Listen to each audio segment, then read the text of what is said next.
सासरा उशीने दाबून मारला, प्रेयसीलाही जाळून टाकले. अहिल्यानगर हादरलं. अहिल्यानगरमधून खुनाचा मोठा थरार समोर आलाय. शेतजमीन विकण्यास विरोध केल्याने जावयानेच उशीने गळा दाबून वृद्धाचा खून केलाय. कर्जत तालुक्यातील चिंचोली रमजान येथील वृद्ध शेतकऱ्याच्या खुनाचा उलगडा झालाय. बाप्पू आनंदा गाडवे असे खून झालेल्या शेतकऱ्याचे नाव आहे.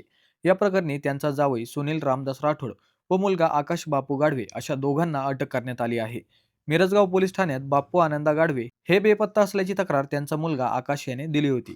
स्थानिक पोलिसांनी शोध घेतला, परंतु बाप्पू गाडवे मिळून आले नाहीत.